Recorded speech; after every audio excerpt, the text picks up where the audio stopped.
Ladies and gentlemen, welcome back to the Turf Today podcast, presented by True Turf, Roll in Perfection. I'm your host, Adam Kershane, joined by my buddy, Trevor Larson. And today we bring you number 22, boys, Double Ducks, Hazy. And yeah, you know who it is, too. It's the Podfather. We already announced it last week. Joe Gulotti, the talking greenkeeper, joining us from Wilmington, Delaware. This man is a superintendent, a podcaster, and has traveled all over the United States. So yeah, what are you saying? Another day, another broken piece of equipment. Oh man, I think we had 4 things go down today, like before 7 a.m. It was just wild. You text the boys. Yeah, this is down. 5 minutes later. Oh, by the way, this guy came and told me this is down. Oh, by the way, the whole change is broken. Oh, by the way, the triplex won't go down. Like just one thing after another after another. So it always seems to happen on the same day too, right? You have a mechanic. I don't want to hear it. Yeah, but our mechanic's out cutting rough half the time, though. I can't keep that guy in the shop. Look at your phone. I want you to guess what happened here. Describe the photos and then guess what happened. So this is a back of a 3500? Yeah, 3350 or whatever. 3350. Okay. Yeah, no, it's the 3500. Sorry, that's the 3250 is the electric greens mower is the new one. Yeah, it's 3500. So that tire's on a bit of an angle, I would say. Look at the second photo. Oh my God. The rim broke? Like the bolts went right through the rim. That's how hard it snapped. Maybe a little rusty too, but no, it wasn't bad actually. Jeez, what was that? Like a curb or? Nope. Just driving down the cart path, going to his destination to cut. That's how good my equipment is. Yeah, or good his story is. I was just driving it. No, look at the photo. He's right there there's nothing around him. Behind him is 30 to 50 yards of cart path. Like he can't drive anywhere else. Wow. Like, yeah. Now the evidence points to he was just cruising and snapperoni doony. Yeah, that's got a bit of a lean on it. Well, yeah, it's snapped. Haven't seen that. Haven't seen the bolts just break right through the rim and have it sit cockeyed like that. That is broken. Yeah. So I don't have a backup Toro tire, but I did discover for all you guys out there in my situation, no money, no mechanic, no hope. If you have the Yamaha UMAX carts, or if you have those stupid new John Deere wannabe UMAX carts, the tires are the same. Like the rims fit perfect. Wow. So I went and grabbed an old Yamaha tire, threw it on there and drove it back to the shop. Now I don't know if it's going to work. I got to look into it a little more because it's probably not going to be as beefy as one of those Toro ones because it's the Solo. It's got all the weight and all the turning on it. But I was able to drive it back to my shop at least. At least, yeah. Tire. You get it back there because it fit. Yeah, because I've got a tunnel on my course. Yeah, I have a tunnel on my course in my tractor that I used to tow that thing. Like I put the little strap through it and lifted it up and dragged it with the tractor. It doesn't go in my tunnel, and I'm not taking that fucking thing on the street because I have to take it like 4 or 5 blocks because my shop is like a legitimate quarter mile from the clubhouse. So that's something you go through quite a bit. Are we taking the tunnel or are we taking the road? Well, I usually just anything that breaks, I bring it up to the cart barn. Oh, okay. That's on that side. And then if it's something that's really broken and I can't fix it at the cart barn, then it's 5 o'clock in the morning. We bring the tractor out and then we bring it out onto the road. Right. Because there's really no one out there. So it's not that big of a deal. But that was today. And we were hand top dressing greens because we're getting a little thatchy. Hand top dressing? Sorry. Yep. I don't have a top dresser. So we have to fill up a cart with sand and then throw it on there and then brush it in. Just hand bomb with shovels. Yeah. I don't have a top dresser. Man, that seems old school, no? Or it's just like that's just what you do if you don't have a top dresser.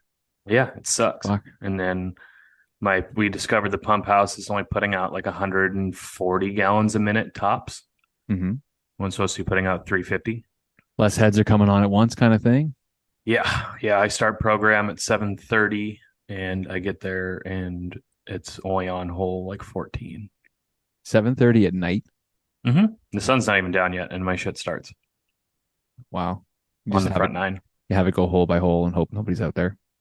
No one should be on the front nine at 7:30. The last tee time is like 5:45, I think. Okay. Nice. So you just plan it right after that. Just send them. Yeah. And if they get wet, they're not supposed to be there. It's their fucking fault. There you go. Well, So self-policing. yeah, and then the back nine starts at like 8:30 after it's dark. So Hmm. yeah, Interesting. I have to because the shit's so slow. I don't have enough power to do nothing. Yeah. Yeah, so supposedly Wednesday Rainbird's supposed to come out and we're supposed to get a quote for an entirely new pump system, which would be cool. Nice. My Because guess, you guys already have the GSP system out there, right? yeah, Nice. GSP's it's okay. Toro Infinity's 1,000 times better. The new Hunter system's way better, but it Yeah. works. It's like a good mix of new and old school because I can throw on individual heads from my phone, but you have to know what station, Yeah. You got to know which is exactly it's where you're after a going. while, it's not that difficult, fairway, all my greens, they're two heads. So they've got an innie and an outie. Hmm. And so like one green could have 12 stations. Okay, the first six are going to be inside, and the next six are the outside. Like it's pretty simple. Yeah. Yeah. If you You have the know, right and pattern, you should be okay to figure it out. yeah, the pattern they did it on, it's really stupid, but I mean the general's there. And then when you learn your hot spots, like I can go around, hey, it's on hole two, it's perimeter 3 and 4 need to be run a little more. The hotspot on the tee box over there, station 4 and 5. Like, I can tell my guy who goes out and do it, like, we need this done. It's rough 12 and 13 on that hole, Hmm. and it just, the more you do it, obviously, the easier it gets. It's really not that tough. Yeah. Well, you got to figure that out. It's all part of about learning your course, right? Being a superintendent and taking the time to learn the course, and then know it like the back of your hand, as they say. Back of my But hand scabbed and there's always there's always surprises out there, though. I'm sure there's guys that have worked at courses for a long time, and they're still, oh, really? That's how that works? Or oh, fuck, I didn't know that was there. Just well, especially those old courses too, 100 years old. We were rebuilding the green last year, right behind the green, and whenever they filled it with mix. I think it was 30 years ago, last renovation, 35 years ago. And there was glass bottles and old cans and like these old boxes that were they just threw garbage into this fill behind the green. And like, come on, guys. that's hilarious. It seems to be you're getting more popular for the questions, which is what we Well, wanted originally, right? We want our it's community to typically be. because if you're following the podcast page, you're probably listening to the show. Yeah, and you follow the main page, so why would you interact with the main page if you can kind of be more intimate with the podcast page? Yeah. It makes more sense. Yeah. Well, of course, we've got our staff members, Colin and Voice Talk Dave. Good, good. And then I got a bunch of newbies, which is cool. That's awesome. So, Do you think Dave was well received on the last one? That was oh, what did he a bit of text a me? shitty story. Odd. He was, yeah, no, it was a bit of Hey, a. he could wipe away and make it clean. Okay, I don't actually know anybody that goes commando, you honestly. do. Like, You well, okay, Voice Talk Dave. now I do, yeah, but I I couldn't always just thought imagine that that, was a. dude. No, like just no. We've all done it from time to time, you know. I had to do it actually recently when I had that tower down and I had to turn on all my heads by hand. The Rainbird has that little feature where it splashes when it goes up and Yeah. down so that it keeps it clean. I was soaked and I had to go commando for half a day and I was so uncomfortable. I had to meet with like my boss too. And I'm like just sitting there like knowing I'm not wearing underwear and just that was the only thing that took me over. But he texted me, he goes, "Parasite, asshole." He goes, "Really good show. Enjoyed it very much. Thanks for the shout out." And then more compliments about my drawing, which was cool. Yeah, let's go through. So I got Dune3739 just says greetings from Ireland. What's up in Ireland? That's super cool. I love that. Yard Hard, shout out to Voice Talk Dave for having one of the best front lawns on the internet. Oh my gosh. Fucking rights, Dave. It's pretty good. Pretty good. Uh, Turner Matt 95. Shout out Shirley Club. Oh shit. Solihull? Solihul.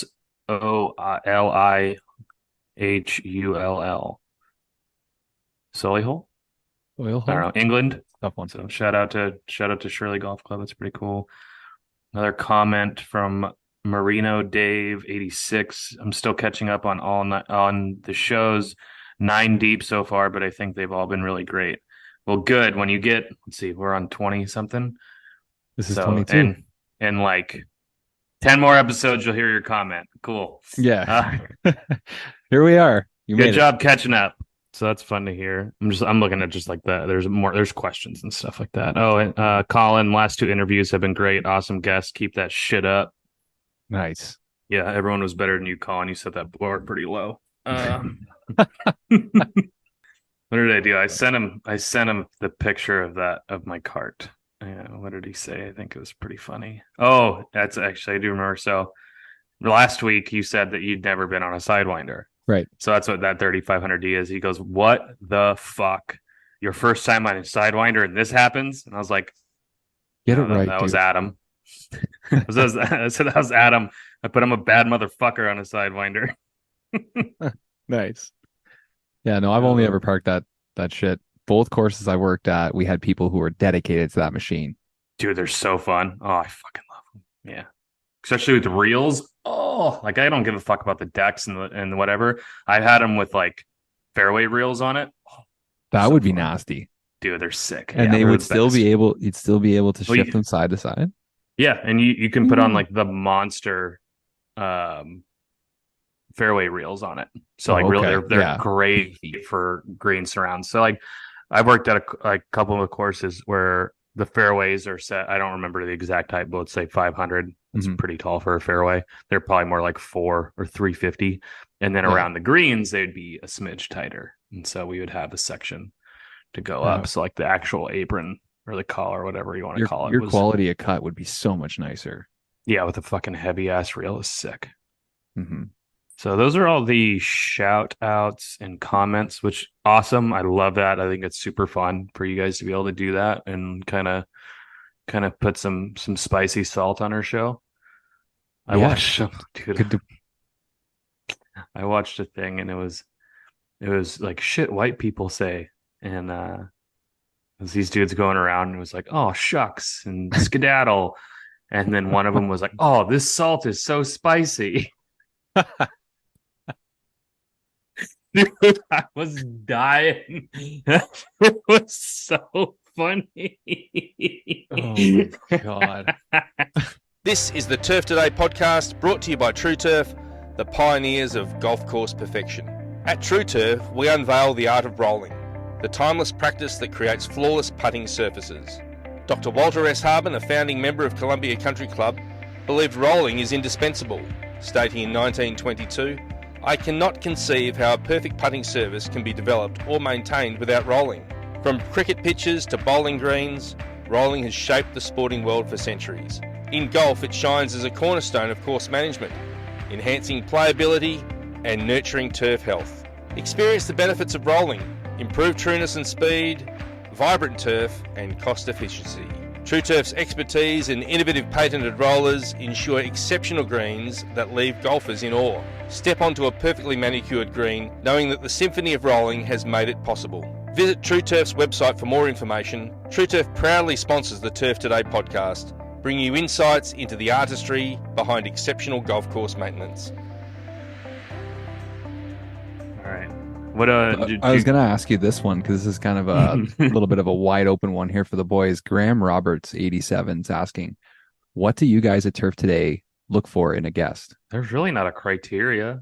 Obviously, you should be working in somewhat sort of turf. I mean, we had Shane on, which he was an emergency guest, but he's on a different side. Yeah, he's related to the industry and works in the industry and can talk about it. It's pretty wide open. Like that's one of the reasons we started the show is because there's a lot of podcasts out there, not saying this industry, but a lot of podcasts out there that just go for the best and the biggest names and try and, blow their podcast up by having all these big whales on the podcast. But that's not what we want to do. We definitely have had some big names and we won't want to get as many big names as we can, but we also want to bring on everybody, regular folk, people that are getting into the industry, people that have been in the industry a long time, people that have funny stories to tell, people that, want to get involved in the show. Like this is for everybody. That's why we've always done this. So yeah, like Trev said, there's not really a criteria. And it's not like we have millions of people friggin' asking us to come on the show. Like it's only hundreds of thousands, but yeah, it's a smaller number, but yeah. So if you feel like you want to come on the show, you got some stuff you want to talk about, like you're not going to waste our time. Reach out to the pod page. Because the Turf Today page gets a gazillion more messages. Messaging like, hey, I'm down to come on, and it'll probably happen. Mhm. I think we're booked out for like 2 months now, Yeah, we got a pretty solid schedule, but we do have a so, list that we keep from people that want and to we come on check and it stuff. twice. I know when you're fucking sleeping. I Definitely. know when you're naughty and nice. Yeah, hit up the page if you really want to be on, and if you're going to be boring or don't want to be heard or don't want to tell stories, then don't come on. Keep listening. I don't know. Keep on listening. Maddie, Matty Ice? no, Oh, how Annie? Howany?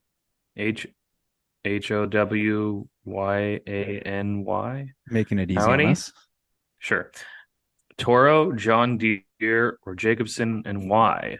Question that we've done before, but Yeah, it's kind of all over the place, right? Because there's good things about all three of those companies.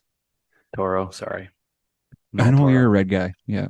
When I I'm all first got into Toro. the industry, I was all Toro, but I have found some machines both from Jake and from John Deere that I do like. The little tiny fairway units that Jake has, that's about it. John Deere, I like their big, humongous fairway units. I have to work on mine, so I've worked on both. I've worked on the reels of all three, and bar none, Toro is the easiest reel to work on, hands down, which is why it's my favorite. It's the most novice friendly. Like, I'm not a mechanic. I have to be one, but I'm not a mechanic. But then I can work on a Toro reel with ease. I can adjust it. I can do anything. I can sharpen the bent knife. I can adjust the bent knife. I could do all that kind of stuff.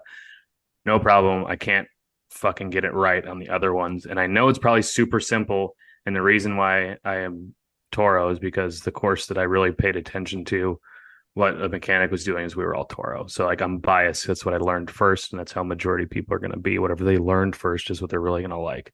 Because Mhm. everyone produces a good product. That's why they're still in business. You know. Yeah, exactly. Yeah. So I like Toro. There you go. Plus, you're not driving one of those new John Deere electrics, the Why electric not? gators. Oh, you mean the Yamaha UMAX is painted green and yellow? You I'm mean a not gonna get him Yamaha started. UMAX Oakland Athletics fan? A Yamaha Nice. UMAX Seattle Supersonics throwback? Nice. Didn't somebody just release a Barbie? I think it was either Club Car or I'm gonna get this wrong. One of those companies just released like a Barbie golf cart. It is pink and it is You flashy. don't you don't say. I'm shocked. She doesn't have a backup color. You're right. They're gonna go pink every time. But yeah, That's like, oh man, Pepto Bismol got a new car and it's yellow. and it's yellow. The fuck? Yeah, dumbass. You what? You didn't see the Barbie movie? You want me to leave right now? I'm just No, I fucking don't with want to you. watch the fucking Barbie movie. No. I don't give a shit that it's Barbies. I got no beef with Barbie. I got beef with Gosling throwing away his fucking career, looking like a total fucking loser in that movie. Yeah, it's a tough look, but he's a Canadian though. He can handle it. He'll be all right. Yeah, he's been made fun of his whole life for being Canadian. It's true. Yeah, exactly. Down there in Yeah, you Hollywood called with me all a those fucking guys. Yank today. I did. What is that? Fucking English. You Yanks. No one's called us that since the fucking like Revolutionary War, and Nice. then only English people called that because that's what we were Yankees then. Yeah. Where does Canada come from? What do you mean? Where does it come I don't from? know, it sounded stupid as I said it comes from. Yeah, Yeah. But we're ruled by England, so we are technically. And this interview is brought to you by Target Specialty Products. And our boy, Steve Loveday from Turf Fuel, is here to talk to us about Mic Drop. Take it away, Steve. Mic Drop is a comprehensive collection of key micronutrients that drive plant fitness by facilitating better color, more chlorophyll, and ultimately turf with higher energy levels. Mic Drop has been university tested and field proven as an excellent tool to increase the fitness level of any turf. The collection of proprietary sugars and carbon load in Mic Drop not only improve nutrient absorption, but they aid in mobility within the plant tissue. This results in quicker, longer-lasting color responses. Talk to your local Target Specialty Products representative and learn why so many customers are seeing amazing results with Mic Drop. there he is. There he is. He's here. Oh, there you go. You're blinking. You're just very, Okay. very still. All right, I did something. I was going to change the view, but I think we're good. Yeah, Yeah. it sounds good. Awesome. Yeah, and for us, we're just an audio podcast right now anyway, so people can't see that Trev has his shirt off and everything, so we're good. I told my wife, should I just show up with my shirt off? It's funny that you think my shirt's off when it's really my pants, but Yeah. I have pants on. That's called porky pigging it. Do you know what porky pigging it is? That's hilarious. Like the news anchors and stuff, just No, hanging it all out with a tongue. hang out in your house with your shirt on. No that's pants. that's almost as weird as being naked with just your socks on. Like that's so weird. Yeah, porky pigging it. Like my boy, I mean- like years ago, was just like, I was like, "What are you doing?" And he said, "I'm just hanging out, porky pigging it." And I was like, "What do you mean?" He's like, "I'm just hanging out with just my shirt on, like Porky Pig." Love it. Yeah, It's fantastic. Oh my Oh. goodness. What a way to start it. Yeah. Well, welcome to our show. Obviously, we were telling people last week that we were having the Podfather on. Huge inspiration to us to getting this thing going, and obviously, amazing success with your own show. So, really happy to have Joe Gulotti, the Talking Greenkeeper, on our show today. Hi, everyone. Thanks for having me on, Adam. I appreciate it. And Trevor, thank you, Trevor, for having me on as well. Appreciate it. Glad to be here. Right on. Hell Well, yeah. we definitely don't do things like you do. You definitely bring a lot more of the science background Education. and education to the the turf industry. And Trev and I kind of just bounce a bit of comedy and some of the regular day kind of turf stuff around. So it's great that we kind of have a bit of a mix of both sides here. Yeah, absolutely. I can get technical, but I feel that I can kind of fuck around. Am I allowed to cuss on this one? Absolutely. Absolutely Okay, fucking cool. not. I feel Yeah, This let is her a go. clean family show that no one fucking cusses on ever.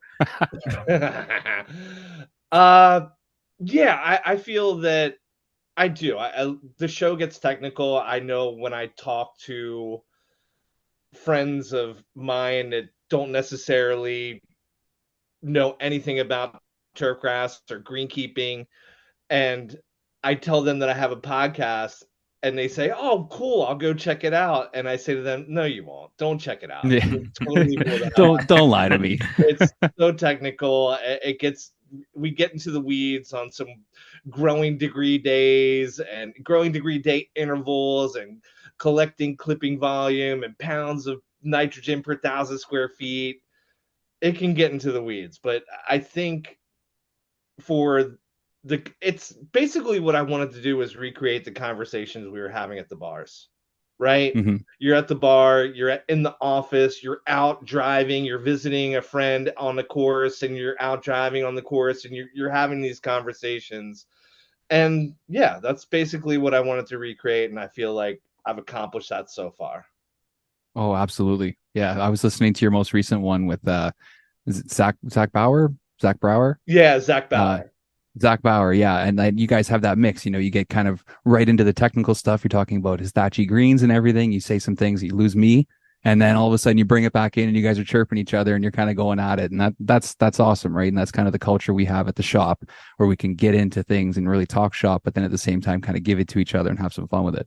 Absolutely. And that's what it's all about. I mean, it's just that's what I want it to be, this laid back but informative and storytelling. I love the storytelling aspect of our business, and I believe there are so many good stories in our business, and that's the part that I like the most, is telling people's story, telling the Zach Bauer story of him leaving Colorado and going to Idaho, right? Mm-hmm. Telling the story of Bree Kenny and how she became the environmental, I can't even remember her title. Her title is so jacked up, but she's like the management. She's the environmental manager for Troon Golf. There we go. I got it. Okay, there you go. Adrian Young, who's the assistant at the TPC at San Antonio, she had a great story. John Dolan, from Crutch Island. I mean, his story was amazing. These stories that people have to tell, and then just intermingle it with the technical side and what we do, is what I find most fun about what my podcast is about. Well, it's cool. You get to reach people from all over, but now it's time for your story. And so where are you at? Right now I'm in Wilmington, Delaware. It's where I grew up, and I have traveled extensively through the United States. I'll ask you guys a question real quick. I've Mhm. been to every state in the United States except 4 of them. Can you guess which 4 I haven't been to? North Dakota. 2 are easy. Well, you're in Delaware, so you're 25 seconds from like 4 different states. Yeah, totally. It's So a you've definitely geographic. been to Pennsylvania, you've definitely been to New Hampshire, you've definitely been to New York. I'm going to stick with my North Dakota, Tennessee, Ooh. Nevada, and New Mexico. All right, 2 are easy. That should be the biggest hint ever. Okay, let me give it this shot. Hawaii, Alaska. There you go. Oh, There you shit. go, Adam. I'm going to throw Louisiana in there because not a lot of people Ooh, go down okay. there. A fourth one, man. What about Montana? Okay, so you were close, Trevor.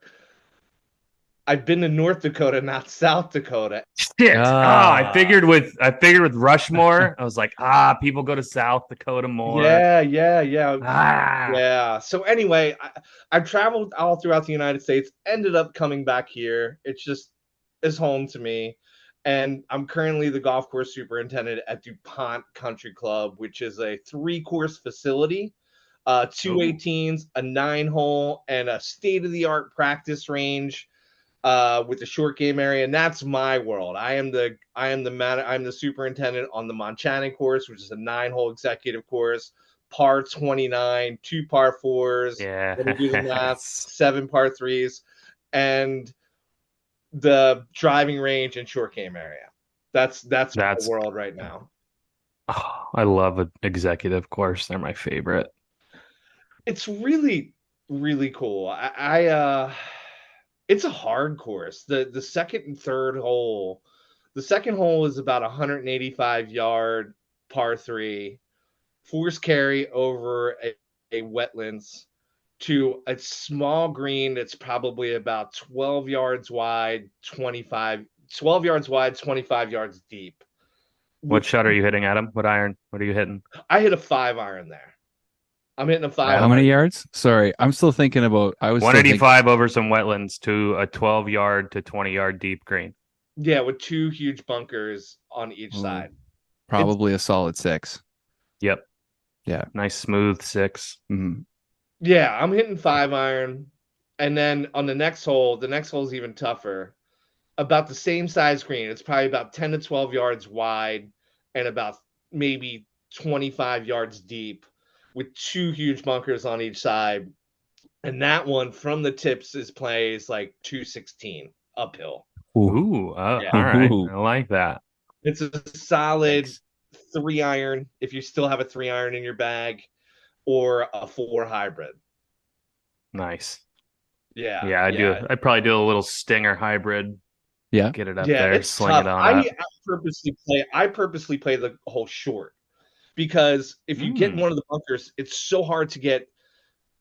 Usually, you're just playing ping pong. You're going into one bunker, into the other, into one bunker, into the other. So Snowball fight. Yeah, totally.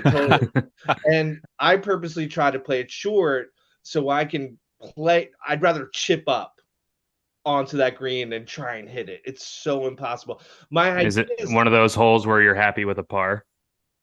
Oh my God, happy with a 4. Like, I'll take my 4 and skedaddle to the 4T. Pretty stoked. You'll hear it on Tuesday, Joe, why that's so funny. Oh, Okay. my goodness. Gotcha. But I was going to say we can't go too far right now. There's some people that aren't too happy right now because did we get the 4 states right? Oh yeah, no, you got I thought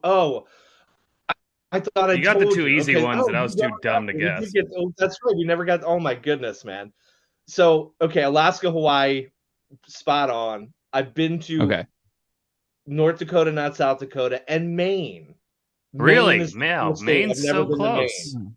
Yeah. Wow. It's actually it's actually probably we were gonna go to Acadia last summer and we decided it was just too far to make that risk of a trip, particularly if you're a greenkeeper and summer's your busiest time of year. Mm-hmm. It's hard to take Yeah. a week off during the summer. And so our family, we do these 4 to 5 day jaunts. So we just felt like using 2 whole days of driving just wouldn't have been Oh, woof, yeah. a time. Mhm. So it's like Yeah. Acadia, I think, would have been 9 to 10 hours, which I'm not opposed to doing, It's but not even half of California. I know. Yeah, no So it's kidding. pretty far. And so we just decided to go to Lake Placid, which was awesome. Oh, nice. Yeah, it was Nice. Is the alligator still there? the alligator. I don't It's an know. old movie. It's An an old old, really movie. old, shitty alligator movie. It's about Yeah. this giant, Oh, Lake. No, we swam at monstrous. Mirror Lake. Yeah. Totally cool. It was cool. But anyway, Nice. so yeah, we mentioned the 4 states, and then we were talking about DuPont, the executive course, and the third hole, and how the second and third hole. And what I'd love to do to the third hole, I'd love to fill in both those bunkers and make it short grass all around. Yes. Oh, okay. Yeah, that's Yeah. my idea. And another a quirky thing about the Montana course, 1 sprinkler head per green. Ooh, Yeah. that's dangerous. That's And you can't put it right in the interesting. middle of the green. No, it's either front right or front left. Yeah. Yeah, it's either front right or front left with a quick coupler. We do have a quick coupler, of course. So, but yeah, it's just 1 head per green. It's crazy. And that head, That sounds so awesome because then there's only one thing that can go wrong. yeah, We had a head go. What hole was it? yeah. Well, but it's tied to the approach head on the fairway. So So it's Okay. a block?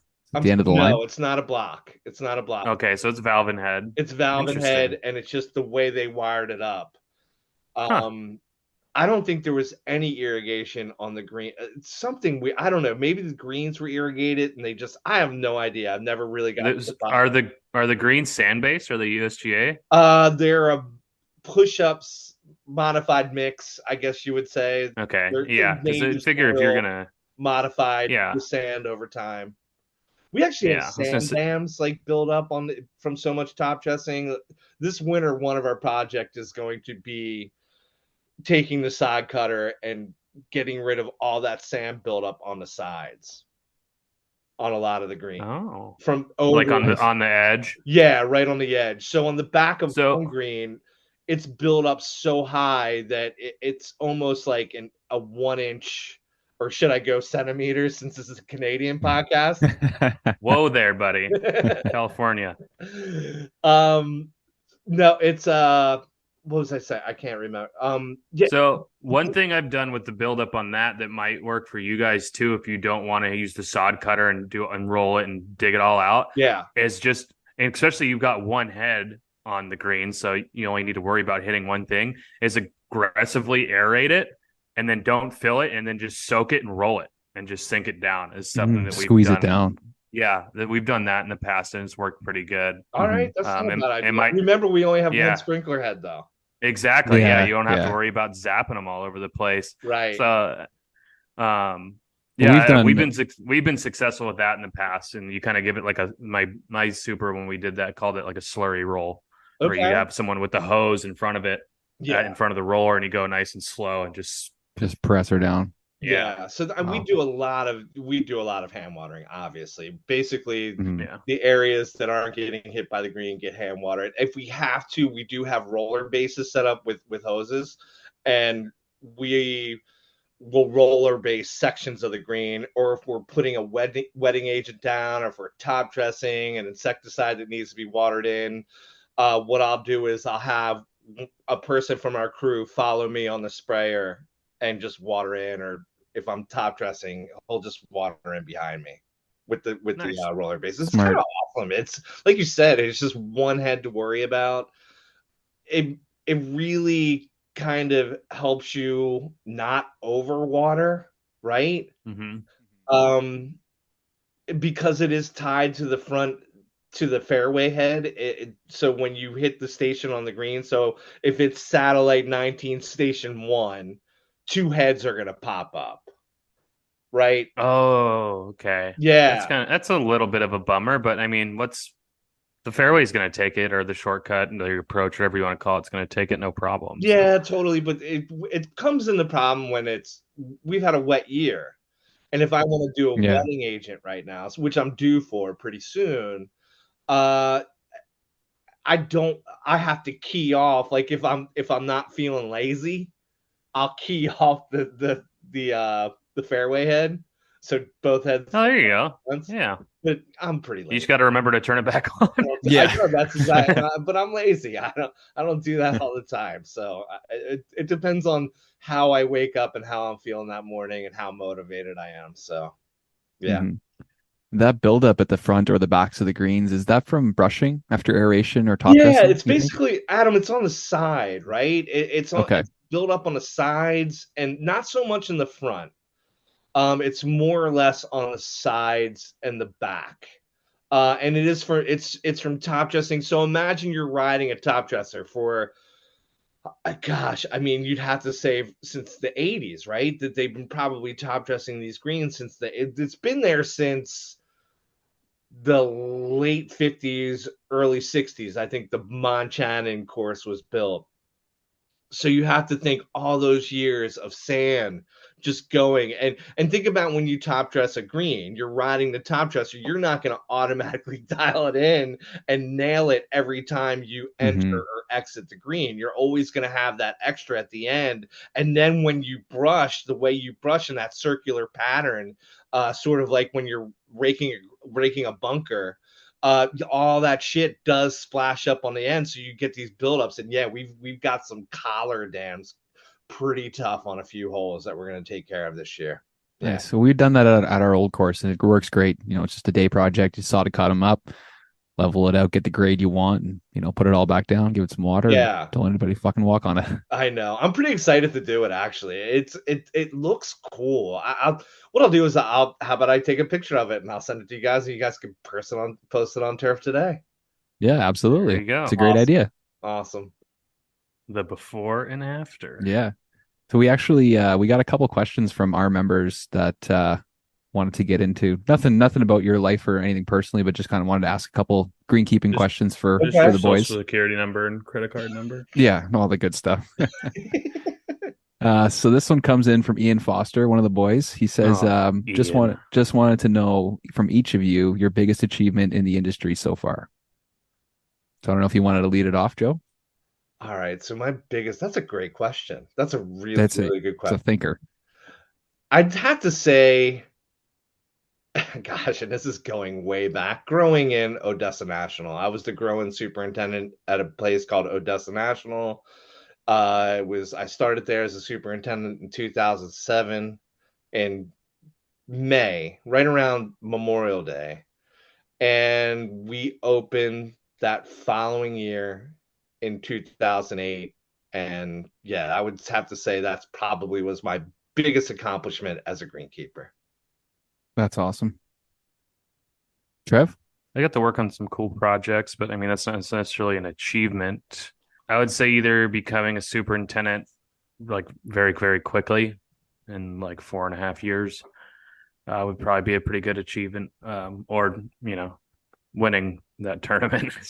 It's probably my best achievement is winning the superintendent tournament. Hey, somebody's gotta take the title. No, I think it'd probably be becoming a superintendent in like 4 years. I Yeah, think that's probably my biggest achievement. yeah, that's big. Not a lot of people can do that. I got super lucky. Right place, right time. For me, I used to work for a Club Link Corporation. I don't know if you guys have heard of Club Link. It's mostly in Canada. There's a bunch of courses in the States, but you get a Club Link membership and you can play all of the courses. So it's a pretty cool corporation. Then all the superintendents kind of work together and everything. So I was working with the same superintendent I'm working with right now, Jamie Knorr, and we actually won best condition golf course in all of Club Link. I think that was in 2018. So obviously hats off to Jamie for all the work and everything, but it was really cool to be a part of that crew. That course was so fucking dialed in. Like it was just, I haven't seen Ride anything them like it since. coattails, baby. Yeah, fuck yeah. Yeah, I'm still working with him. He's that good. We had members when we left our course and went to the course we're at now. We had members that left the course and they're like, well, if Jamie's leaving, we're leaving because we want to play on this type of golf course. So I would say for me so far, that's been the biggest one on the course. Nice. Yeah. Next, we got one from Chris. We actually have, this is a two-parter from two different people. It's kind of cool. So thoughts on walk behind greens mowers versus triplex riding mowers, pros and cons of each. All right, this is great. This is such a wheelhouse question because I'm managing two types of different greens. So on the Montana course, like I said, it's modified push-up greens, right? POA, bent. But on the short game greens, they're USGA mix, choker layer, 85 sand, 15 peat, A1, A4. And they just get obliterated with traffic. It's so much traffic. Mm. We had drive, chip, and putt today. And yeah, so many moms, so many dads with their kids. God, just orange slices everywhere. Yeah. Oh, sorry. Orange slices everywhere. Yeah, absolutely. It was a shit show.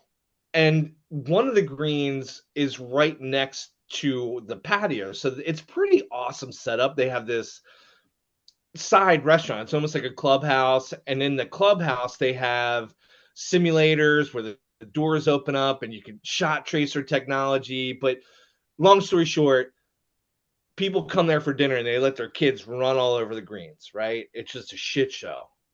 So this year, I had to switch to walk mowing those greens at a higher height of cut because I didn't want to sacrifice the quality of the greens on Monchannon by using I would have had to have adjusted the triplex up. And so I'm using a triplex right now, Wiley rollers at 0.125.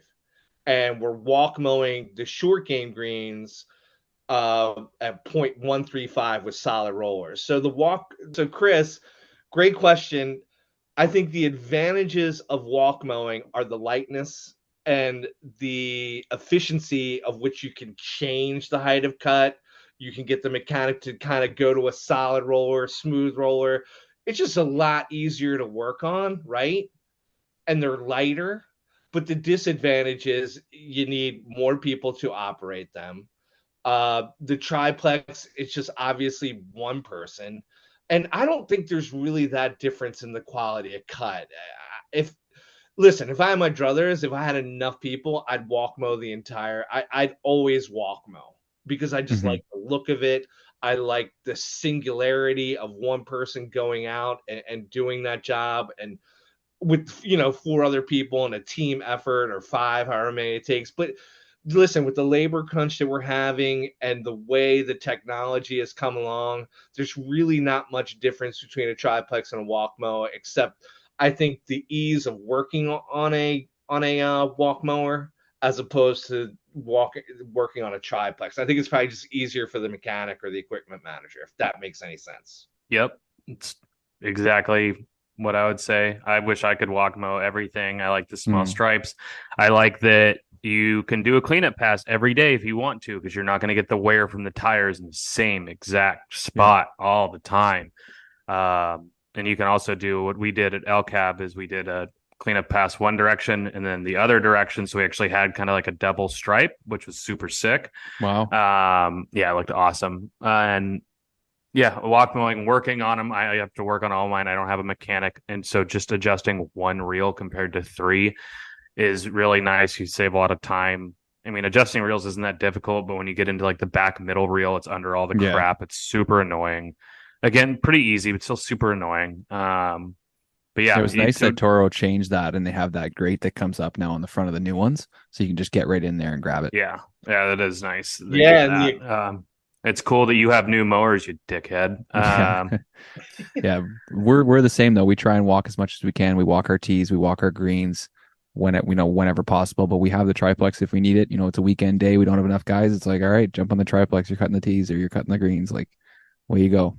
Yeah. If you want class or not class, but like looking real fancy, you want to get nice little tiny stripes and pretty cool. You walk mow. If you're in a low budget, efficiency driven place, it's 100% a triplex. Trevor, I got a little trick. I have a trick for you if you're worried about cleanup cuts with the triplex. Have you ever done It's a Jim Kelly. Jim Kelly was my mentor. He was the first person that ever hired me in the golf business at Newark Country Club, entry level, 1998. And we used to do what was called an 8-inch cleanup cut, where we would just, instead of doing a cleanup right on the edge of the collar, we would just move the mower 8 inches away from the collar, and we would do that maybe once a week, maybe once every 2 weeks. We'd call it the 8-inch cleanup. Yeah, I do. I've done that before. Yeah. Yeah, it's a super good trick. It kind of gives you almost like a 3-tier cut on the green too for a day or two, which is pretty neat. Yeah, totally. Yeah, I've definitely done that before, especially when it gets towards like we're going to be punching here in late October. So like, we've had 6-7 months, or not yet, but we'll have 6 or 7 months of track on it, and you're going to start seeing those tire marks. And so this is the time of year where we'll start doing that a little more frequently. It is a super fun little trick, and like I said, it does that little third cut kind of deal. It's totally. But walk mow, I would love to just walk mow. We walk mow our approaches. We do our approaches and collars. We do walk mow those. That's sick. I think if you can get away with that, you should. If you have the ability, you have the staffing, and you've got the machines. Oh hell yeah! Right. Walk mowing is awesome. It is. Like you said, though, with the quality of cut, I don't think there's a difference in quality. It's all about how sharp your reels are. But it's on the mechanic, right? Yeah, you've got more room. I can't think of the way to put it. Your triplex is more likely to fuck up on a cut, like a non-operator error fuck up, than a walk mow, because you hit a curb somewhere, hit something's just off, you have that one off, and you have the slit right down the middle because one of them's too high or too low. You have more of a chance with that on a triplex than a walk mower, I think. Plus, depending on how you're getting the hydraulics involved with it. Yeah, there's just more. Hydraulic hoses. There's more that can go wrong on a triplex. Absolutely. But listen, I still think the quality of cut's pretty spot on. They've come a long way with the triplexes. Oh, the quality, it depends on your mechanic. If he's got them dialed up, the quality of cut's going to be perfect. Yeah, it's just that off. I think there's more of a chance for the quality of cut to be worse quicker on a triplex because you've got 3 reels to worry about rather than the one, and you have something could get bumped. I don't know. Absolutely. What about the weight? Does that play a bit of a factor? Because the triplex is a lot heavier. So maybe if you're walk mowing, you have to roll. Can you get away with not rolling because you have the triplex and it's that much heavier? No. Yeah, I don't know. I don't know if the weight. I mean, you definitely still have to roll, right? Yeah. It's huge. I don't know about the weight. I'm not going to sit here. So when you really think about it, all of the weight is going on all 3 tires. When you drop the reels down, they're free floating at that point. The hooks are no longer holding them up, and there's nothing pushing them down. So it's just the weight of the reels themselves. The main weight, everyone's driver's fat ass is sitting on that machine. So you've got that extra 200 pounds, give or take, on top of, I don't know how heavy these mowers are, but all of the weight is going to the 3 tires. It's not evenly distributed. The second part that comes into it from a different person, it is actually, where is it here? This person doesn't have a name. EZPK. When walk mowing, where are you looking? I was taught to look 6 to 8 feet ahead. Is that wrong? 6 to 8 feet ahead. He's totally right. Spot on. He's totally right. Yeah. Yeah. Spot on. I haven't walk mowed in so long I can't remember. It's been a while for me. It's been a while, man. Maybe walk mowers maybe more or less like 3 feet, but I know when you're mowing a fairway, striping a tee, particularly on fairways, I was taught to never really look at your overlap, to look straight ahead. But one thing that you always have to do, and this reminds me of when I was in driver ed, and they tell you you're always constantly checking your mirrors. Every 5 seconds, your eyes are darting, right? And I think it's the same way on a mower. You're looking 5 feet ahead. You're looking at your overlap. You're kind of looking in the peripheral to make sure there's no sticks, or you're about to run over a tee that somebody left there. So I think just looking straight ahead, you have to look straight ahead, but you also have to be aware of your surroundings and not just be like zoned out listening to, I don't know, Tribe Called Quest, or just zoned out with your earbuds on, looking 6 feet ahead. You got to be aware of what's going on. Mm-hmm. Do you Yeah. allow your guys to wear headphones? Hell yeah, dude. I would, yes, absolutely. I think it's so important. If I wasn't allowed to wear headphones, I'd be so bummed. I could never listen to the things I wanted to listen to. It would totally bum me out. I almost freaked out the other day because I thought I forgot my headphones at home when I got to work, and thank God they were in my cart. I was like, oh my God, did I leave them at home? Because I was spraying that day, and I was like, had a bunch of things I wanted to listen to, and yeah, I was freaking out. So yeah, I allow the crew to wear headphones. Absolutely. Nice. I forgot mine today. Yeah. Sucks, right? Yeah, sucks a lot. They're sitting Forgetting, right here. forgetting your vape. Oh, Jesus. I'm not that Californian. Damn. I'm just kidding. Yeah, so that's my thought on looking ahead, but that's a good question. Yeah, no, it's been a while for me, so I hadn't done that one. We You only don't have even get on Sidewinders. Yeah, exactly. We only have one other kind of question for us, and then we want to get back into just chatting with you about your career and stuff. Okay. This one's a little more sciencey though, so buckle up, Trev. Oh, God. What's your favorite source of slow release nitrogen? And this one comes from Yard Hard. I'm just going to go with my simple, broad answer. Simplot. Hey. Fuck, dude, I don't know. Whatever's coated. Yeah, the polymer coated urea. Yeah, that's yeah. what we Any usually use kind up of here. polymer coated is going to be good. I mean, I don't have a favorite. No. No. I don't have urea is my favorite form of nitrogen. Melted down Oh, hell yeah, of course. That's I can't remember the last time I used the granular. No way. Yeah, Interesting. I just can't, like. Even in the rough? Well, okay, I take that back. The driving range floor we use, I put a pound of urea down per 1,000 square feet around Memorial Day, and I'll do it in the middle of September.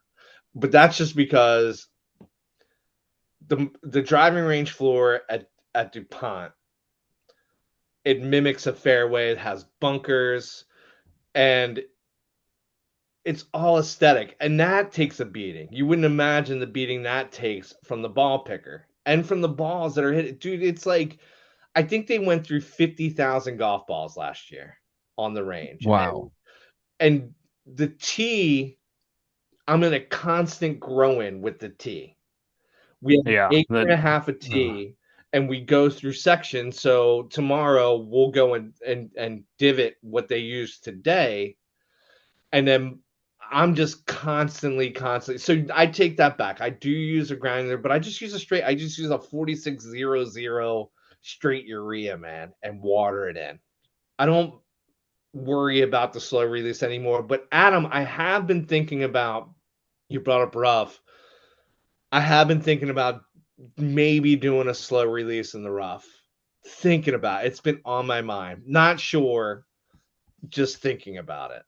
when Mhm. you do the 4600, what's the pound per thousand that you do? 1 pound per 1,000 square feet, approximately. I've got a bunch of old bags of that just sitting around. So, guess who's walking tee boxes tomorrow? Get it out there. Yeah. Yeah. So actually, this is fun. This is good. I get questions on my end too, and this one comes from Colin, also known as Turfer's Paradise. Whoa, hang on a He's got second. Oh, Colin's no. been on Joe's show. Oh, so you know Colin? You know that absolutely. Aussie cunt? Colin's been on. He's excellent. I love Colin. Yeah. He's such a what a guy. So he goes, "What forms of fertilizer do you prefer on greens? Granular, liquid, straights, or blends?" There you go. I melt down urea. That's my source. Or ammonium sulfate. Even on the greens? Yeah, even on the greens. Yeah. Wow. Mm-hmm. Yeah, we do soluble as well on the greens. Yeah. It's so simple. It's 10 pounds an acre gives you 1/10 of a pound. It's just the simplest math. Yeah, it just, and I mess with that. So it all depends on my growth rate, right? So if I'm getting a flush of growth rate, I will kick back the nitrogen up the growth regulator. If I'm not getting much growth, I will kick up the nitrogen lower the growth regulator, and I feel that I can really control nitrogen the easiest. It's the easiest thing I've ever done in my career, is just melting down urea. When I first started, I did use designer spoon feeding programs. I did the foliar spray and the soil spray, and I did that, and then it just was like I got to a place where I didn't have any money, and people were just like, just melt down the urea, and it's been a godsend. And I have money now. I could go back to this foliar soil. I just don't. I melt down urea. It's so simple. There we go. Hell yeah.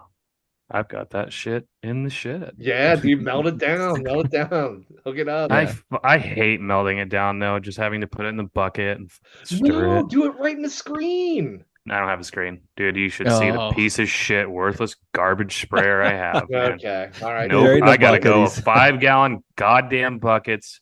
Sit there. It's an old handle from a cup cutter. It still has the fucking bubble in it too. Nice. Stir that shit around. Are you keeping level as you stir? Yeah, exactly. I try to. Yeah, I look at it and I'm like, cool, this one's straight. It sucks. I fucking hate it. I have to do that.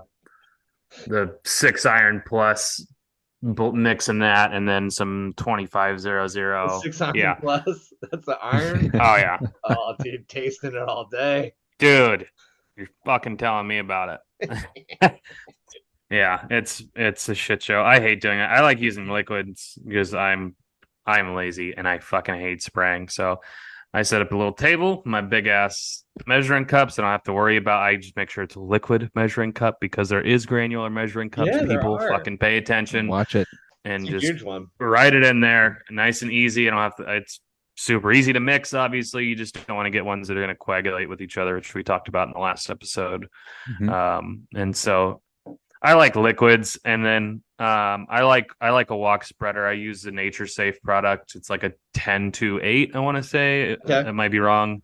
And it's basically I call it chicken shit. I was corrected by the salesman that it's not. It's all just like animal product in general. So it's probably just like ground up roadkill or something. And I like to put that on greens during stressful times because it's just a little boost and it's super easy to walk. You said it. I have the Anderson spreaders, put them at like K. It's like, I think it's a half a pound per 1,000, and just go out and get a good walk in. And it's really, it's like a little micro one too. So I put on the water for 2 minutes and it's all good. Awesome. Just nice little boost. But I like getting the walk in with the spreader. Nice. Get those steps in. Yeah, so I don't turn into too much of a fat piece of shit. Right. You know what sucks about working as a greenkeeper though?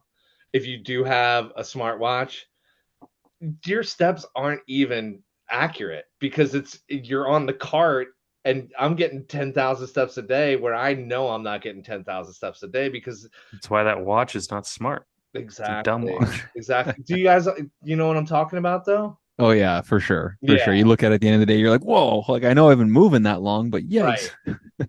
It's no watch. Yeah.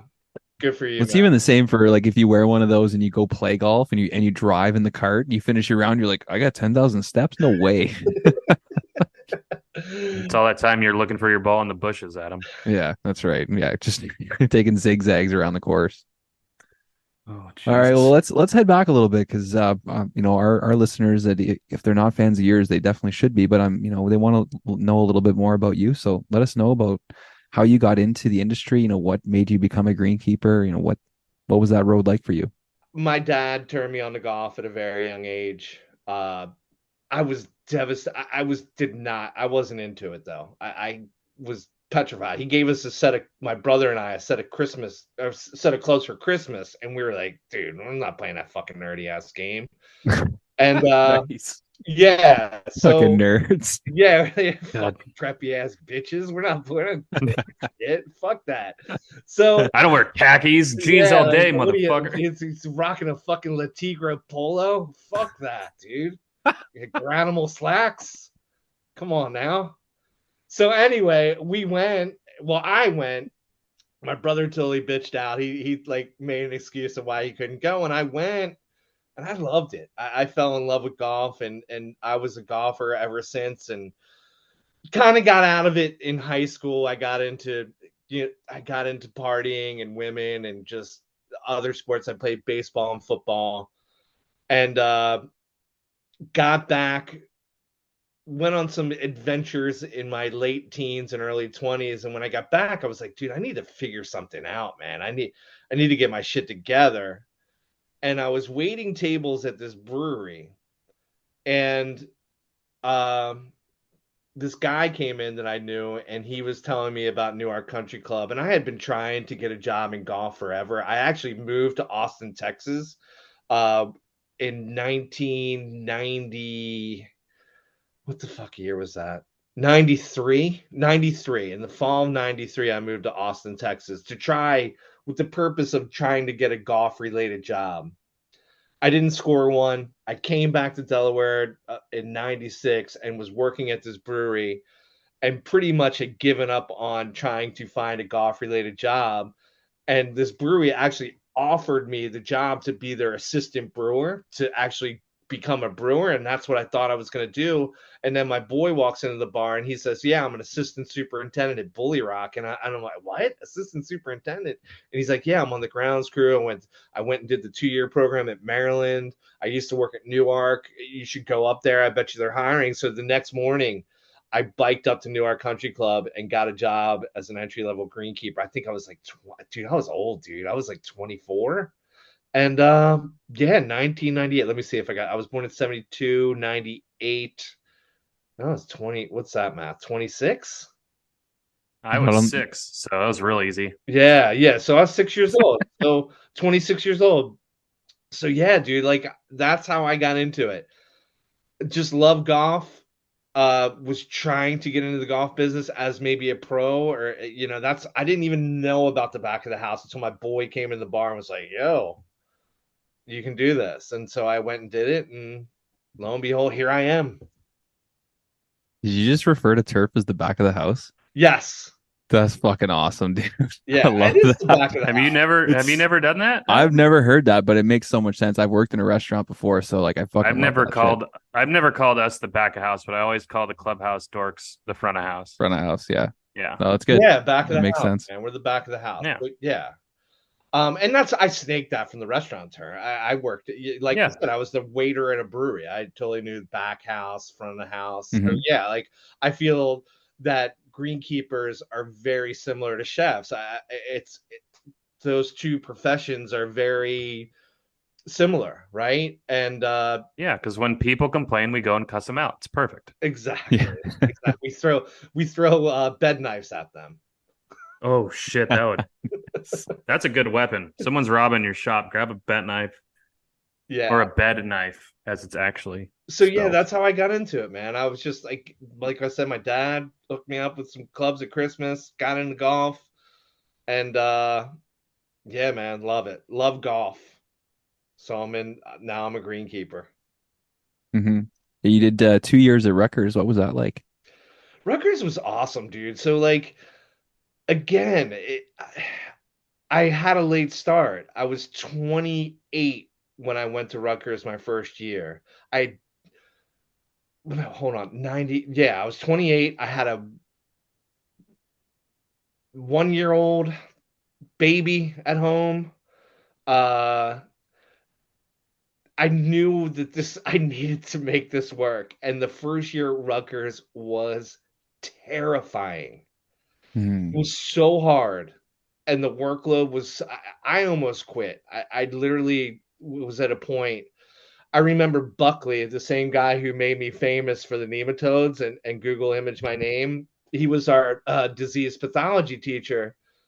And dude, we had the first quiz was all just about signs and symptoms and the disease triangle. And I'm walking out I was like, this is fucking easy, dude. I got this. And then the second quiz was about basidiomycetes and all this like kinetospores and fucking endopathic hyphae. And dude, my mind was spinning. I got like a 30% on that quiz, and I was thinking to myself, I'm never going to be able to do this. And then he slowly starts bringing us along and determining what symptoms and signs are with each disease. And dude, he taught us so wonderfully. But man, there was a point there where I was just doubting myself, and I got to hand it to Buckley and the Rutgers. That program is sick, and they really know what they're doing and how to mold you into good greenkeepers. And yeah, it was all the first year was, like I said, it was excruciatingly hard, particularly since I hadn't been in a classroom for over 10 years, and I was never really a good student anyway because school just didn't interest me. So I developed this work ethic there. I learned how to study, and I actually ended up doing pretty well that first year. And then the second year was kind of breezy. You knew what the routine was, and we lived. I lived in a house about 45 minutes away on the beach at Belmar Beach, and it was a great time. I fondest memories of Rutgers. It was awesome, but a really good program, particularly if people are listening to this and they're wondering about getting into turf and wondering if they should do a 4-year degree, or if you're like under time constraints like me, dude, go to Rutgers, do the 2-year certificate program. It's sick. Nice. I know my mentor went to Rutgers. He took the 4-year and just speaks so highly of it. So it's definitely an accredited program and a school that if people are really trying to get into it, just like we talked about last week, Michigan State, Penn State, some of those big schools have amazing Georgia. programs. GOAG. I mean, all the turf schools are pretty good. Yeah. I mean, Absolutely. You're not gonna be teaching something if you don't know how to teach it. Like it's Right. Yeah. anywhere you can get in, fit in. It's always going to be beneficial. Absolutely. Absolutely. Yeah. I googled his name, Uh-oh. and just a bunch of dead turf came up. What's up with that? Okay, yeah, dead turf. Okay, so yes, you can Google image my name. You got to Google image it, and dead turf comes up. So when I was working at Cavaliers, we had a bout of nematodes on the back of the second. Oh no. Yeah. So Oh. I sent them to Rich Buckley, who is a pathologist at Rutgers University, legendary teacher, just awesome person. I called him and he said, "Yo, send me some samples." So I drove up there. Rutgers is about an hour and a half away from here. And I drove up there, sent him the samples. He's like, "Send some pics." So I sent him some pictures as well. And wouldn't you know that he uses them in the Cooperative Extension newsletter and gives me a photo cred. Oh no. So when you Google image my name, that image comes up from and he was like an article he wrote, "Times are tough." And it was just like, Gee, thanks, pal. second green with me is the photo fucking cred. It's awesome. And like I laughed hysterically about it. So yeah. Oh goodness. Yeah. Well, that's good. You had a good attitude about it, though. Oh, dude, yeah, I'm not gonna take that down. I mean, Yeah. it's probably cost me a few jobs, maybe. Who knows?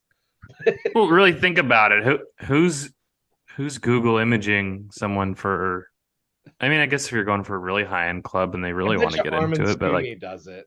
Well, Joe, this has been great. We don't want to keep you all night. I know you're obviously a busy guy. You got to get up early, go back to the course. But we would be remiss if we didn't ask you. You're the talking greenkeeper. You must have a single good story for us. Something that our listeners would love to hear. Maybe a little bit of a chuckle. All right, so this is probably one of my better stories that I tell about golf and just being. Yeah. So anyway. Listen, I went to all through grade school, all through high school, and not once did I ever take a shit in a school bathroom, right? Never once. Mm-hmm. It wasn't until I started traveling around. For those that you don't know, that I used to travel with I followed the Grateful Dead in the late 80s and early 90s. So You're a deadhead. I am a deadhead. There you go. And that was the first time I ever really almost took a shit in nature. And even then, I always found a comfortable spot to do my business, right?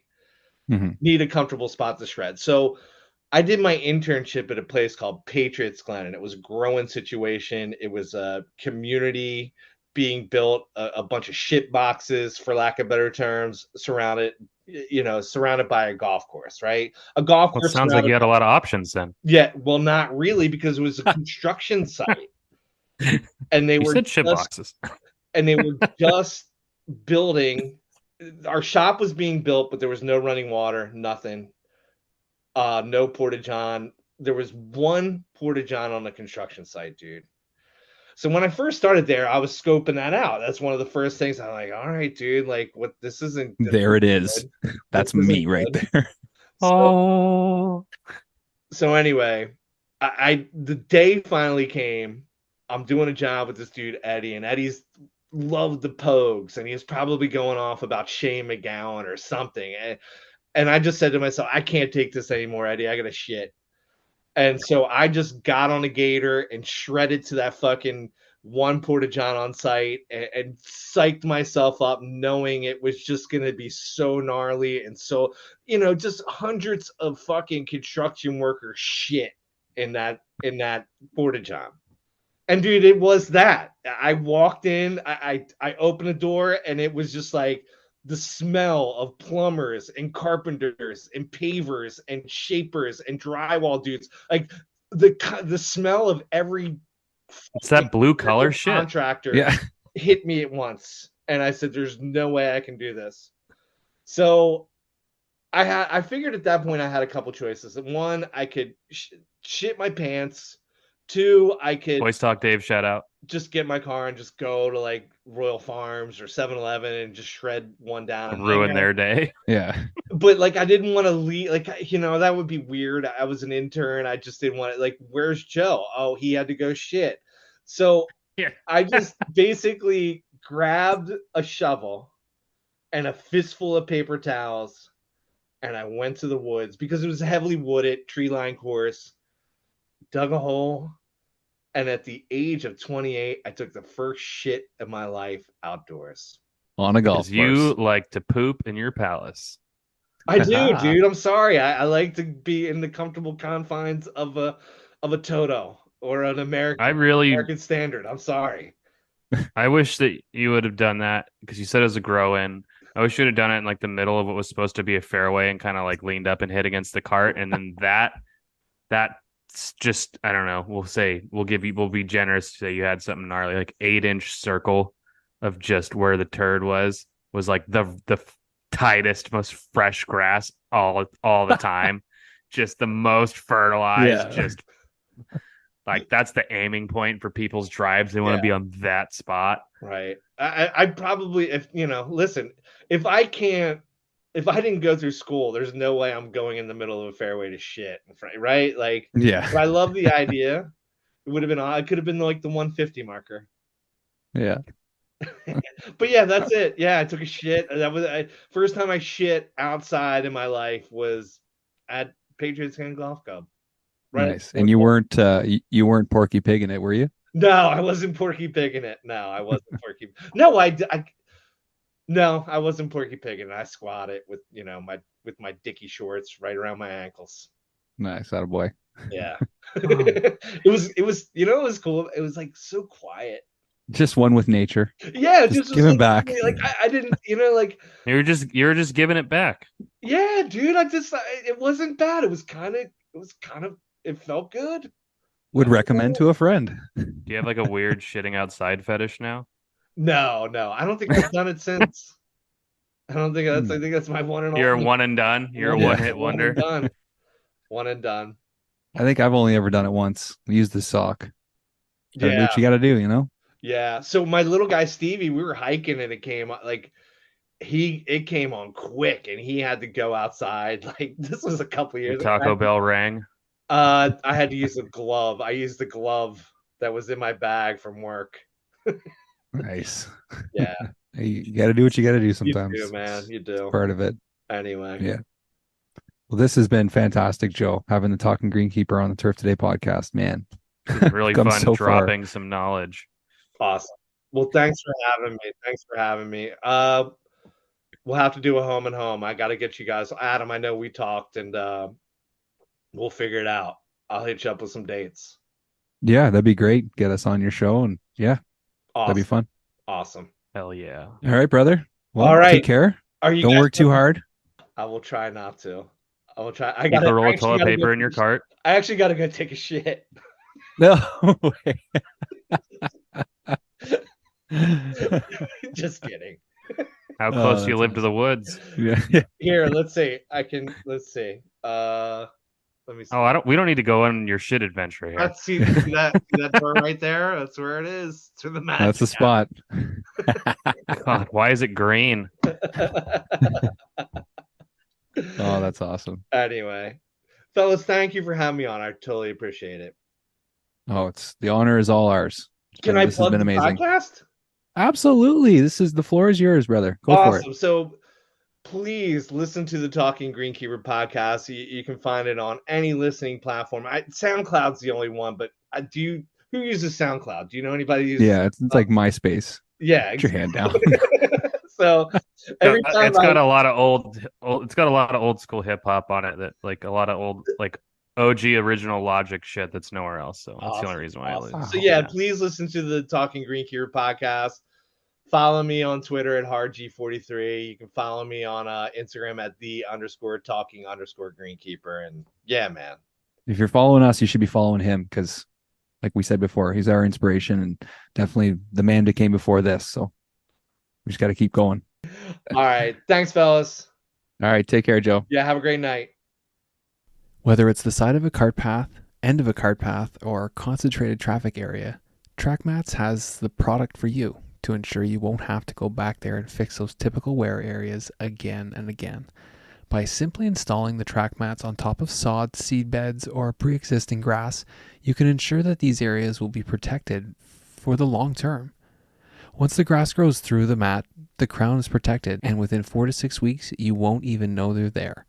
Used widely across North America, track mats is a proven solution to prevent wear and reduce maintenance. Go to trackmats.com, that's TRAQMATZ, or check them out on Twitter/Instagram to connect with their team. Questiones. Let's get into it. I gotta start cooking. Should private public quotes courses with lots of members up the price of their membership? I'm assuming they have, right? He said, should they? Should they? It depends on your cost of operation. I don't. Yeah. If the course superintendent, not general manager. Yeah, a lot has to do with how much you make in a year and what your expenses are. And if you're not making enough money, then fucking raise your dues. That'll do it. Or if you want, better equipment or whatever. I mean, cost of operation, water prices going up, energy's going up, like everything. I mean, if you have to do it, do it. Mm-hmm. But yeah, with everything going up, I would assume most golf courses, even if you just go play for a freaking round of 18 now, like our rates went up. We bumped all of our rates up. Yeah, I think it's pretty standard now. You can't even buy a pack of chicken for fucking less than $20 now. People are bitching about $2. Yeah. Oh, your rates went up $2. Okay, go home. People that play golf are fucking crazy for the game of golf. So whether it's $60 to play or $75 to play, they are paying that fucking money to play golf. Yard hard. What agronomic topic do you wish you knew more about to help your application decisions? Interesting. All of it. Yeah. I would say more of the fungicide science for myself. I've been getting better with some of the other stuff, but the fungicide and like the disease.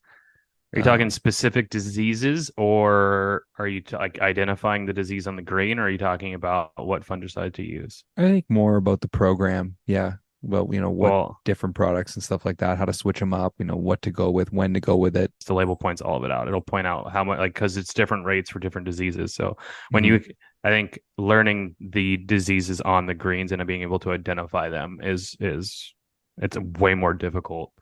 And it's way more beneficial because you literally just open up one of the labels. Like I like Medallion because Medallion basically zaps everything. It's just really fucking expensive. Mm-hmm. But like you look at it and it'll have the turf type, the turf height of mow. Like it can be fairway cut or whatever, yada yada. And obviously it's mainly greens is when you're typically doing it.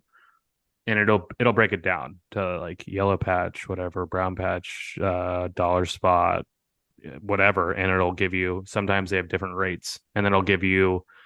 Most of the time, they'll give you like a preventative app, and then like a post app, like when it's already happened. So Nice. learning it from all you got to learn it like that, you just have to read the label. Mm-hmm. How Yeah. about you? Agronomically. I want to learn more about breaking down the organic layer and getting rid of that seal so the water Thatch. can flow a lot better. Yeah. Thatch Mhm. is a fucking huge issue. So that's what I would go with. Nice. Yard Hard was a part of the show today. He had 3 on here. Yard Hard came in real hard on this Nice. yard. Voice Talk Dave, who's the sweet treat provider of your staff? Muffin Man, not a choice. We got a lady that our gardener actually that every payday she shows up with donuts and coffee. Every single payday. And then one time she Fucking didn't. hate you so much. Listen to this guy.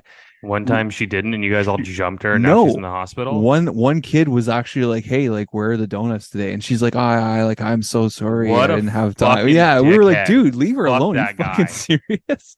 Fuck that guy. Hey, man, some kids need to learn their lessons, you know? That's how I perceive you when you said the Muffin Man only came. That exact, like, are you fucking kidding me, you ungrateful prick, was the same thing that went through my head when you're like, only 2 times, Yeah. you know, which was a misunderstanding. But, and now he only comes once a week. So, you know, can't keep him happy. Good job, Richard. Proud of you. Dude, I don't have a fucking staff anymore. Are you kidding me? There's no sweet treats. Yeah. There ain't nothing sweet happening at my place. Everything's a fucking hellhole. Imagine getting like a warhead, right? Sour as shit, and then it gets to sweet. We're just a never-ending sour warhead. It just won't come out. Yeah, there's no sweet treat in the center. It's just no. I missed out on filming one of the funniest things I've ever seen on the golf course. We had this guy, older gentleman, works really hard, but can be a little bit on edge sometimes and really wants to do a good job, really wants to impress everybody, right? But like, God, like, get fucking going, bro. This guy, we had golfers coming. He's cutting number 4 green and he's got to cut 5. He's got to go cut number 5, but then like hit on his route, I think he goes to 9 or 10. So, you know, just got to get this number 5 done. I'm on the sprayer. He leaves 4 and his cart is not working. And like the golfers are behind me. We got to water this product in and this guy cannot, his cart will not go. So like I'm looking at him, he's looking at me, the cart won't go. The motherfucker jumps on the side of it and starts pushing it. And he's running down the cart path, down this hole with the cart and a trailer and a walker. He is flying down this cart path to the point where he jumps on it, hits the gas, and the thing starts going. And he's just going down with his arms over his head, celebrating so hard. And I'm mid spray trying to get my phone out so I can film this fucking guy. He jump started it. That's an old school motherfucker right there. Pretty much, yeah. He got that thing going so quick that it had no choice but to fucking start going. You've never started a vehicle like that? You floated. I mean, he did it the gangster way. Yeah. But you never floated something down the hill and popped off the clutch and had it go? The way you go, yeah. Yeah. Back in high school, fuck yeah. Wow. Jeez, yeah, no, it was a good one. I wanted to mention that one to you because I thought you'd think that was pretty funny. Isn't it the most annoying fucking thing on the planet when you're spraying and you catch the guys mowing the greens and you have to sit there and fucking wait for them? Yeah, it can be tough. Like you guys at least walk, so it takes me like 45 minutes to mix this certain brew that I'm doing up because I have to do it in the 5-gallon fucking. I have 2 products I have to do in the bucket, and it takes at least 4 fucking buckets to do all of them.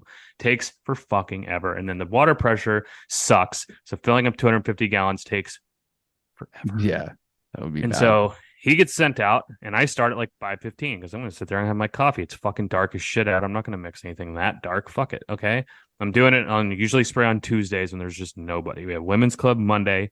I like to make sure that everything gets mowed for them because they're awesome. And so we start on hole 16 because they do a little tiny shotgun start, 16, 17, 18, and 1. So we start on 16 to make sure that they're fucking dialed in. Mm-hmm. And he fucking like Tuesday, you know, boom, he goes out. He's at 45 minutes. I caught him on number 3. Putter 1, 2, 3. Bro, you had at least a 45-minute start. Yeah. What are you even How doing? the fuck am I? You're on a triplex and with a cleanup pass. It doesn't make any sense. Yeah, and then you catch him and then you're following him all day. So, well, until I have to refill. So today I sprayed. It just happened that I had to push it. I told him, it's like, dude, if I catch you today, it's your fucking ass. Like, don't let me catch you. Yeah. Not hard. Oh, okay. I go, take my time. Okay, we go. I'm on number 2. I can see him over on 6. And we do it completely in order. So, all right, cool. He's got a good pace going. Yeah. Go, boom, boom. I'm on spraying 9, 18's just on the other side, and I see him just finishing up 18, and I'm doing 9. I'm like, okay, we're good. I spray 18, it's right there. As I pull up to 10, which is up and around, he's just leaving 10. All right. Oh, we're getting tight real now. close, you son of a bitch. And so my first app gets 1 through 9, 18, and 10. It's on the same side of the tunnel. Okay. So I'm like, cool. I caught him. I'm going to go fill up. Homie's going to be way in front and never have to worry about him. Yeah. 45 minutes. He was 3/4 of the way through 12 and 14, which is the same green. He mowed 1 and I'll give him 2 because it's a double green. He rode 2 1/4 fucking greens in like 45 to 50 minutes. He might have taken a shit in the woods somewhere. I was going to explode. So for the rest of the holes, I would catch him and I would put my feet up and sit there. Literally, I'd have my feet up on the dash of the fucking gator looking at him. Let's fucking go. Let's go. Yeah. Dude, it's like, oh my God. There's nothing worse than working on a green with your superintendent sitting on the sprayer, fucking ready to go. Yep. That's a tough feeling. Yeah. Yeah. And don't think that they don't do that shit on purpose either. Like you just guys said. or me? No, so I think superintendents do it. I 100% did it on purpose. Because you've told your crew, I'm fucking spraying today. Get out there, get ahead of me. And if stuff happens, right? It's essentially a giant, I don't want to say giant fuck you. It's a hurry the fuck up. Like I'm not in the mood to fucking demolish you verbally right now. So I'm going to mentally torture you. By sitting here, playing on my phone, looking up, big look at the watch. Yeah. Fucking go. Like, God, dude. Like, oh. Trials and tribulations. So, if anyone wants to move to San Diego and start on Monday, let me know. Yeah. I've had back-to-back days of interviews set up, no call, no shows. Damn it, bro. What are these people Dude, doing? not even like a text, hey, you know what? I'm not interested in the job. Thanks. Yeah, thanks for the opportunity. Like, sorry for wasting your time. Nope. Dude, so I go, it's 9:30 interviews. Go to the clubhouse like 9:15. Sit there until 9:45. All right, if he comes in, tell him to fuck off. Like, dude, like what the it's with you people, not you people listening. You guys already have jobs, dickheads. Come work for me. Dude, it's so frustrating. So I've got 18 holes and 3 people, including myself. That's tough. And hopefully it's not like that forever. It's just me tomorrow. Just you. Just me tomorrow, and then just one guy Saturday and 2 guys on Sunday. Which we have a disc golf tournament or a douche golf tournament on this weekend. That's what one of our older kart guys calls it. It's hilarious. Douche golf. Nice. Hey, I don't mind disc golfers. You're fine. You're probably not listening to the show. It's yeah. So like he'll be done by 7 because it's a big tournament. Are you dealing with stubborn localized dry spots on your golf course? Aqueduct Flex from Aquatrolls provides rapid recovery of stressed turf in as little as 3 days. Flex is an industry favorite with an easy-to-use, resealable packaging that allows turf pros to treat problems on the go. Simply throw a bag in the back of the cart, hit that LDS with some Flex while you make your morning rounds. Flex is also perfect for those high-traffic areas like greens, collars, and tee boxes. Visit aquatrolls.com/flex for more information. Cool. All right. Subscribers, Rob Dog was number 1. So like if he comments on something on a post, can you see his badge? No clue. We'll have to test it. He did. He commented on one of them. The one with the dry jet. Bye, Dan. Okay, TriJet. There he is. No, I don't see nothing. Oh yeah, I do. Actually, yeah, it's got a little crown. Oh, nice. Okay. Yeah. So subscribers of Turf Today, your badge, your little purple crown beside your name shows up to everybody. So if you want to be a subscriber, stand out. Personal page too. Yeah, that's pretty neat. And he's at the top. He's auto top. Auto top. Yeah. See, I thought it was gonna be something that we could see on our side, but if it's something everybody can see, yeah, you can get see that it. badge. It's pretty cool. Rob Dog showing off his crown. Yeah. Yeah. Pretty stinking cool. Subscribe to Turf Today. Rate the show, download the show, send it to your friends. We are number 19 in Canada right now for golf podcasts. So it probably won't last very long, but still, it's pretty exciting. Top 20. We're not even, well, technically we're a golf podcast, right? We do talk golf. So it's not like we would say we're a landscape podcast or, anything like that. We ain't no home lawn podcast. We turf. Yeah, suck it, Yard Hard. I'm kidding. Yeah, no, I would call it a golf podcast. Yeah. It's its own type of golf podcast. We're number 1 in golf topic turf management. Yeah. Toilet stories. All right, buddy. We'll keep those fucking real sharp. And we'll chat next week. I'm gonna go make potato wedges. Oh. It's not or JoJo's Portland, sorry. Right. JoJo's, my bad. We've been over this. Oh god. So funny. Yeah. All right, buddy. Still waiting on my gnome, Dave. Bed. Get it down there. All right, take care, bro.